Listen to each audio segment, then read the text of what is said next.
This is the first Lunch and Learn session of 2023.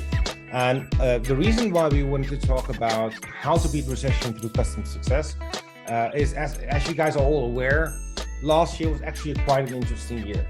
On one hand, as I started the conversation before we started the session, the bars went open. So that's a good thing. We could go drinking, we could have fun, we could engage. But on the other hand, we saw some other things happening. Think about our lovely Putin, who started the war in Ukraine, which is still running. Our gasoline prices went up, our energy prices went up, inflation went up. And now even we are starting to see that quite a lot of organizations are starting to cut their employee base. So there's a lot of things happening in the market. And we are in a we are in a recession in Europe. The 10% we have in Spain in the inflation is actually quite challenging for a lot of people, and it will impact every single company. So for today, we're going to talk about how to beat recession through enabling a better customer success. And I have a special guest joining us, Tom. Tom and I go back for, I think I thought 10 years, but it's about 5, 6, 7 years, where we started connecting in the time we worked for a data company in Europe. And we kept in touch after that. We had a few podcasts, and over the years, we have become mates. He's amazing. This guy is really amazing if you see what he can do. And that amazingness has actually been complemented last year when he won an award, was nominated actually as Transformational Leader of 2022 at Pulse London, which is actually a massive achievement. So thumbs up, buddy. Thumbs up, buddy. So Tom and I have been working in customer success, customer experience for ages. I think between the both of us, we have, I don't want to say 50 years experience because then we look really old, but it is close. It's actually quite close. And last year he approached me with some insights about a new program he developed, the Customer Cross program. And Customer Cross, Tom's going to talk more about that. But what he showed me is a challenge I've experienced for years: how to define the right KPIs, which are actionable and which will actually derive success for your organization. And that's a complicated one because there are a lot of them. But before we get to that, Tom, welcome. I want to thank you in advance, of course, for joining. But maybe a bit of an introduction of yourself so people know who they have in front of them.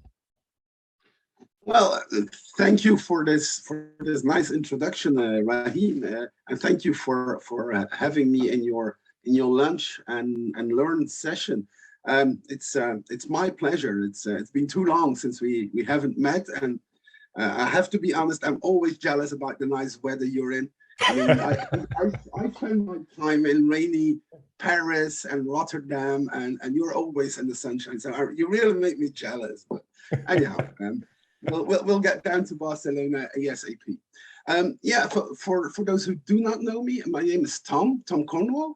I've spent more than 20 years in the IT and SaaS space, mainly in customer service, customer success functions.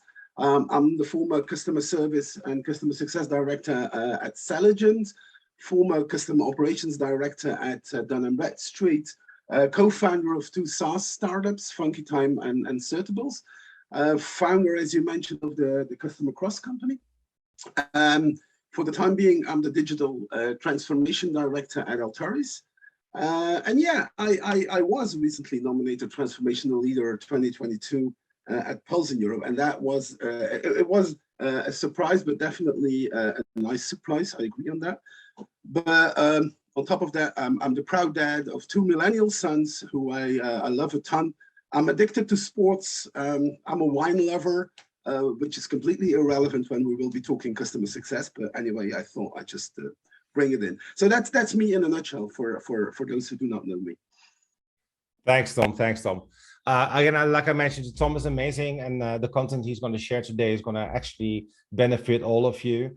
With the objective, of course, that you guys get out of this meeting with something new, something you learned. And also, what I want to ask you guys is, if you have insights you want to share or you have questions, put them in the chat. If you put them in the chat, we will answer them as we go. I've got some questions for you guys too along the way. I'll answer them in the chat because I want to try to get it as interactive as possible. So getting the introductions behind, just for you guys, for your information, the lovely lady up there is Wendy. Wendy's coordinating everything here today. So she will be gathering your questions. She will also be coordinating the rest of the session. Feel free to connect to anyone you see in this session, because as you guys know, DnA is all about co-creation, but also making connections. So if you guys see each other and you see each other on LinkedIn, feel free to connect with each other, because I think it's really important, especially in these times, that we find ways to connect to people who can add value to each other. And this is an opportunity for all of you. So feel free to do that. Tom, if we look at customer success, and before we get into the data analysis, let's start with a basic question. How can customer success contribute to achieving growth objectives? Yeah, you mean in today's harsh economical times? Yeah. Look, let me add a little bit to this one. So when I talk to people about customer success, they have so many visions on what customer success is. And I want to outline a little bit on the topic itself from customer success, from the perspective we want to touch for today, related to businesses, churn, and that kind of stuff. So a bit of it as an introduction also is, if you look at customer success, what does it mean, and how should it contribute in today's time towards the growth objectives of organizations? Because I feel personally, if I come within an organization, we're talking about a sales organization, they're selling products or solutions or whatever they're doing.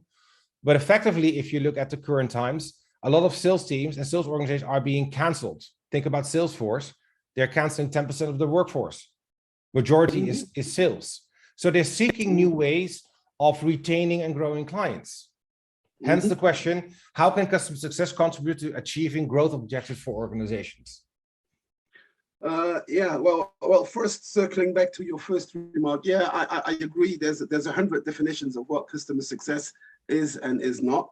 So we might have a separated session on that one, because it can take us really far.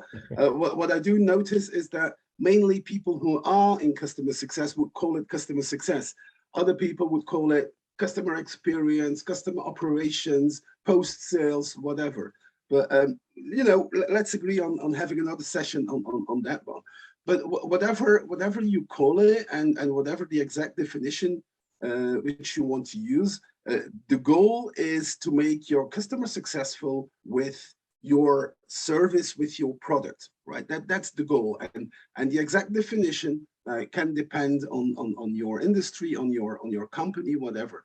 But let's not forget, Rahim, that for most of the SaaS companies today, this is the first recession ever they go to. They've never been through a recession before, right? And you know, when the tide goes out, you see who has been swimming naked. And swimming naked in this case means who basically failed to implement an efficient customer success strategy over the past couple of years.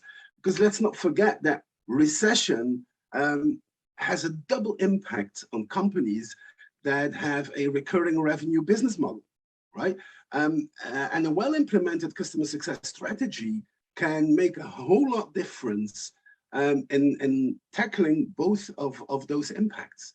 And the first impact obviously is customers churn faster.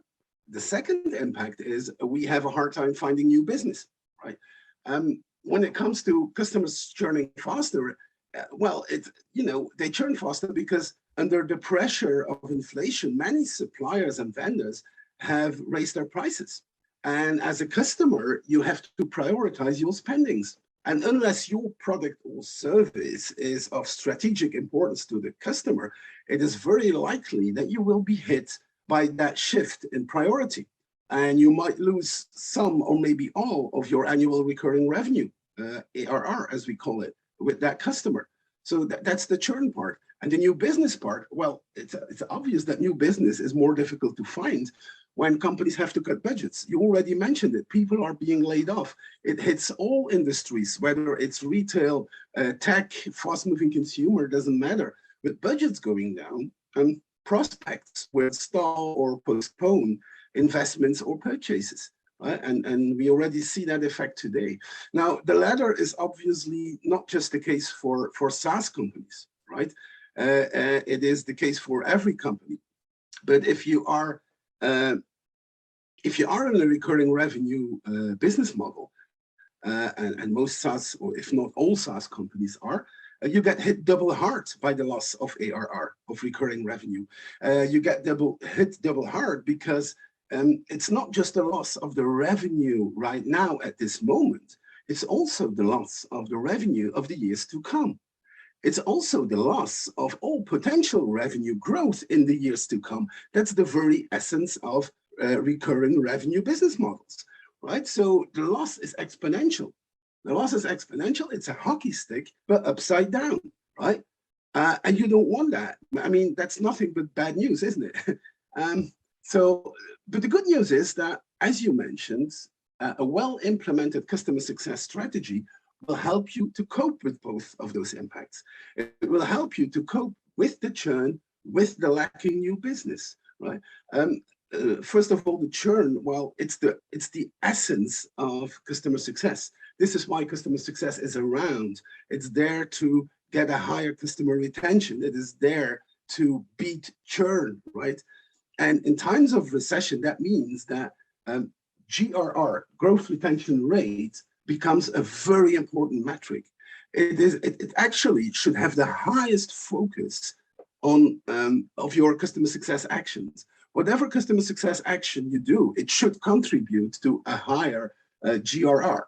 And those of you who have been working with me in the past, and I noticed there's a couple of people here in the session that have, you will know that I prefer GRR as a metric of customer retention. And the reason for that is it doesn't hide churn.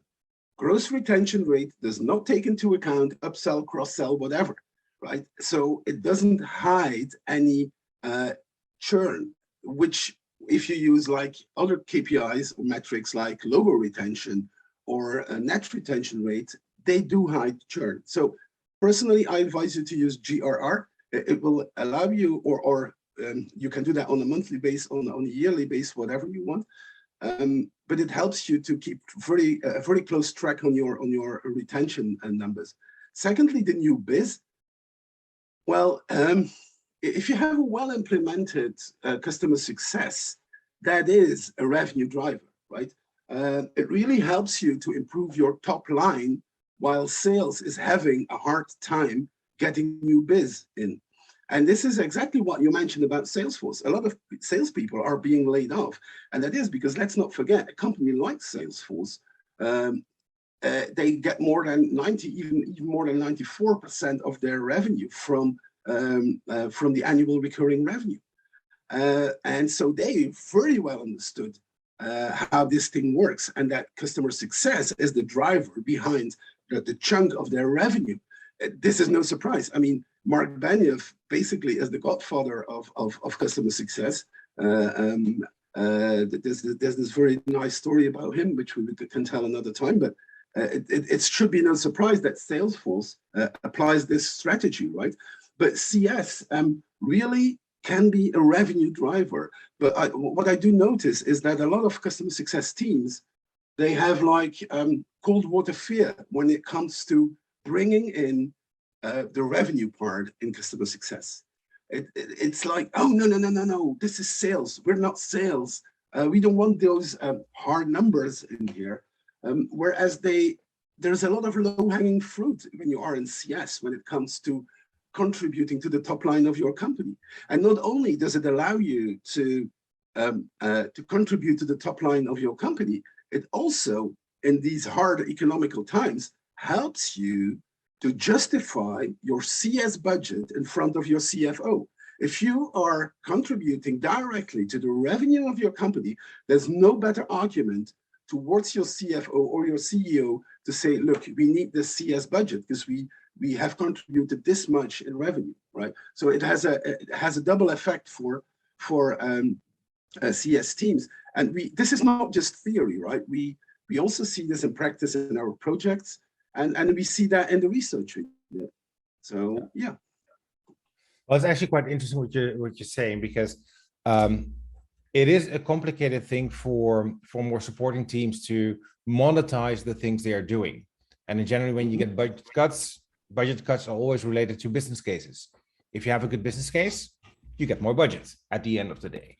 And this, I think, is something I was hoping 3 years ago when I had a similar role playing for an international company, that would change quite drastically. But even now, when I engage with my clients, I still see that post-sales teams are a cost center, not a profit center. And that's something we can change through having those KPIs. Now, I got a question for the people in the call. You can respond in the chat. Because I'm actually quite curious which KPIs you currently use within your company to measure customer success, or at least growth within your organization. Do you mind, guys, putting your notes in the chat? ARR, Maria? MRR, yeah. Yeah. Anything else?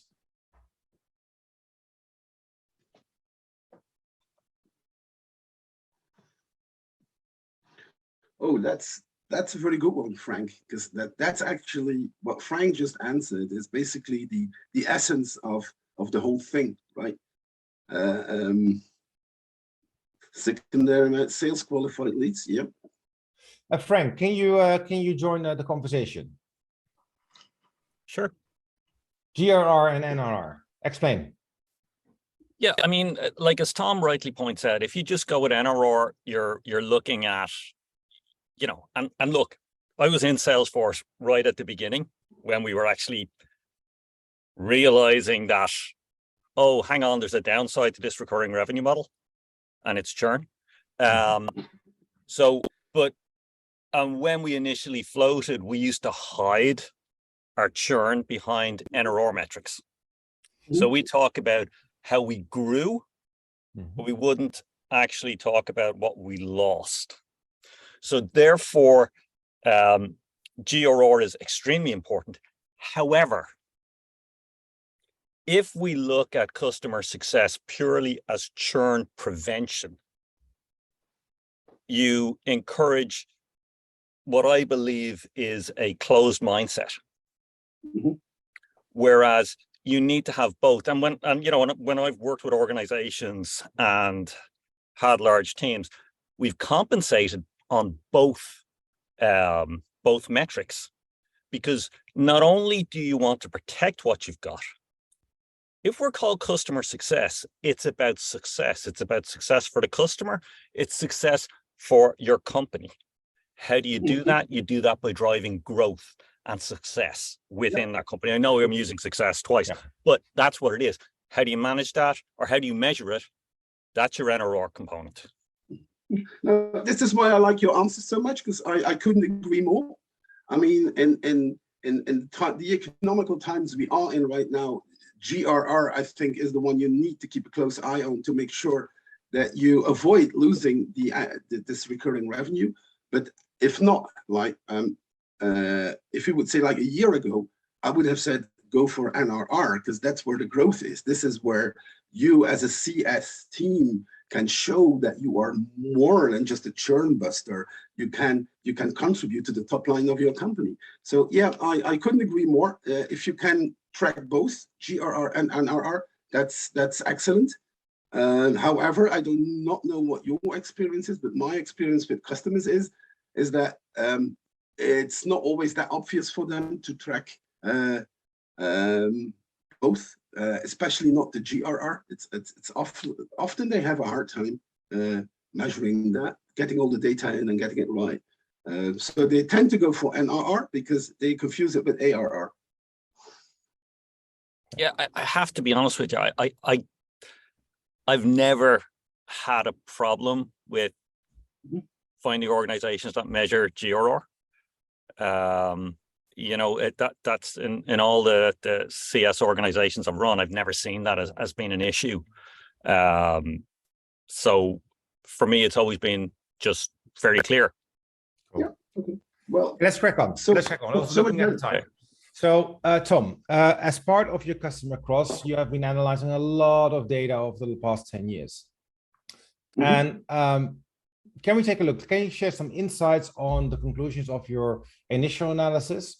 And maybe also in second line, let's also look at what the impact of the crisis is on those numbers.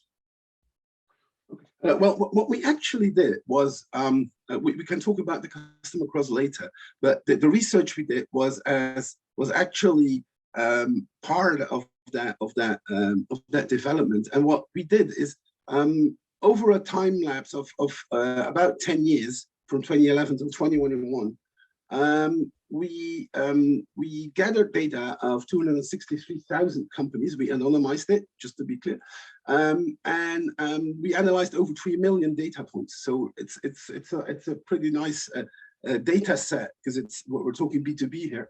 And the objective of the research was actually to find what KPIs make sense to track and pilot your customer success actions. Right? In other words, which KPI correlates the highest with what CS action, and thus helps you to pilot that customer success action. So we gathered that data, we analyzed it, we crunched it, and we found some pretty nice insights. Now, to be honest, the full result of the research is a pretty impressive matrix, which would take us another session just to explain you the matrix. But the three main findings there were, I can share those with you because I can do that in a nutshell. Number one, if you had to choose one and only one KPI to predict churn, it should be usage, right? Or any other transactional KPI like number of active users, lost logins, and that kind of stuff. But let's go for usage. If you have only one KPI you can select, it should be usage, right? So to track the first impact, which was churn, this is your number one favorite. Go for usage. If you can have only one KPI, go for usage. For your information, the number two in the list is customer results or customer outcome, right? So if you don't have the usage, go for user results, user outcome, which is another very good KPI. Second important finding, CSAT is a very common KPI or parameter used within customer success. Well, from our research on the huge data set we had, we found out that CSAT is worthless when it comes to predicting churn. And it's not to say that there is a small correlation between CSAT and customer loyalty. No, there is none. It's dead zero, no correlation whatsoever. So, but I mean, don't get me wrong. I'm not saying that CSAT is not a real thing. I'm not saying that you shouldn't satisfy your customers.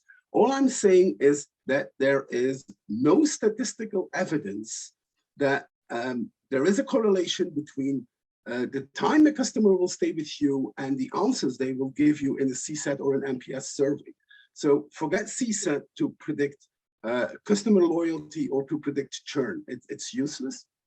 Three, by far the most KPIs and the easiest to track KPIs are the ones to track commercial actions. So this circles back to the conversation we had just a moment ago with Frank. There's a couple of metrics like ARR, customer lifetime value, customer success qualified leads, which are pretty easy to get in almost every organization, and they really help you to guide you when tackling the second impact, which we were discussing, which is lacking new business, right? So, make sure that you can leverage those KPIs. They are usually very easy to find within your organization. Check it in Salesforce or contact your finance department if you do not have them. To circle back on the second part of your question, which was how did those insights been influenced by today's economic situation? The outcome of the research as such has not been changed. I mean, CSAT is still useless if you want to predict customer loyalty. That hasn't changed with the recession. But it is the way that, how should I say it? It's more the way you use the data and the findings that has changed in today's economical situation, right? If you know that customer usage is your most important KPI to predict churn, and it goes down, what should you do? Being proactive on that KPI will help you an awful lot to secure your revenue. And many of us experienced recently that in a lot of companies, CS teams are getting under very high pressure. Churn goes up, budgets go down, team members are being laid off, all that kind of stuff. Or how many of us didn't get the question from our CFO, okay, now that we have this customer success thing, how can you scale this? Which usually means how can you do more with less, right? So CS teams are getting under very high pressure, and this causes stress, right? This causes stress in customer success teams. And then what we then see is a natural tendency of people to try to please every customer. They will treat every customer outcry with the same priority, the same urgency, because they're afraid to lose customers. They're afraid of the churn, and they will try to please everyone. But in fact, what we should do is the opposite, right? This is exactly the time and the moment to prioritize. Not every customer can be saved or is worth saving, right? I know this might sound as a shock to customer success people, but think about it. Not every customer can be saved. Not every customer is worth saving. And if a customer has to cancel his or her contract because of budget cuts, accept it, full stop. Customer success teams can let go of customers. They can let customers churn and still keep a good relationship with that customer.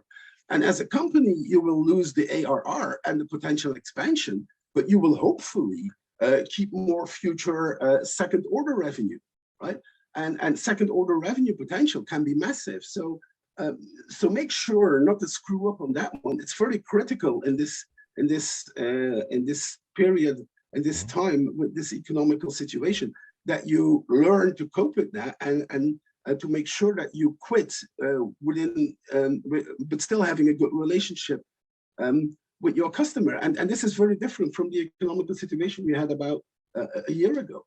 And companies that can minimize the churn and create positive customer outcomes with a high ROI will be much better positioned to not only survive this recession, or should I say looming recession, but they will thrive it. And how companies prioritize customer success will actually determine how these companies come out of this recession in the end. So maybe a question to the people. Maybe a question to the people who are joining today.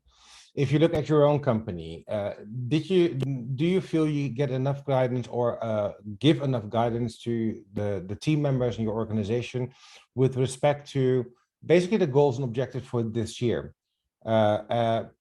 Is this something if you look at last year moving forward to this year, do you feel changes are needed? And if so, what will be your recommendation? Put it in the chat, and we will see what the responses are. Now, to already give my view upon that, I mean, yeah, today's economical situation will influence your priorities. It definitely will. I mean, we already mentioned that focus on GRR, for instance, that's a priority. But defining the right actions depends on more than just today's economical situation, right?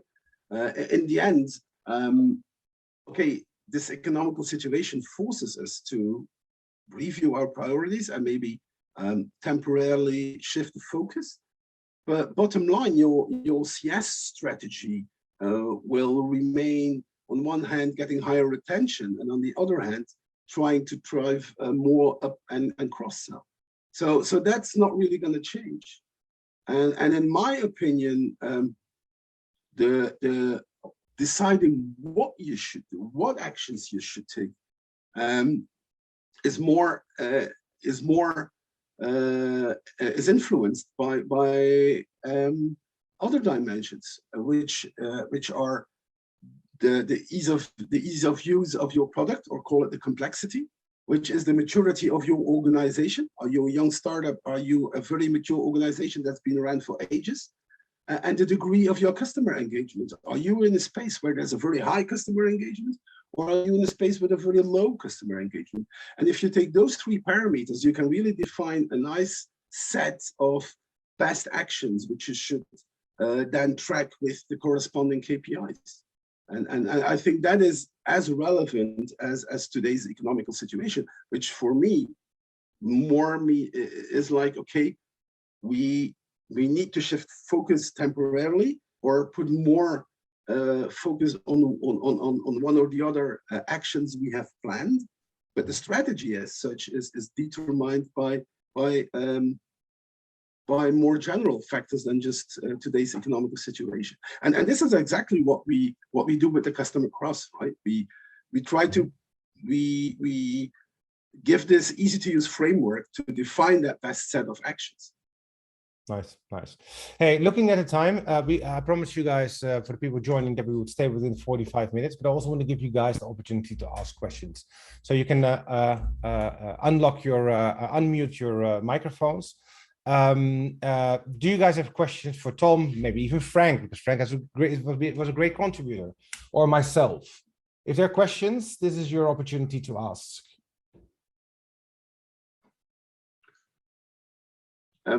I have one for you, maybe, Rahim. Yeah. And that is, have you seen, you personally, from within your organization, DnA, what has been the biggest impact that you have seen in this recession? Well, I think we are lucky in the segment we are in, because we help organizations with growth, and we help organizations with mainly M&A and restructuring, and also the majority of the projects we are doing. Generally, crisis is good for us. Sounds a bit weird, but if there's a crisis, I have more work. So crisis is actually good for us.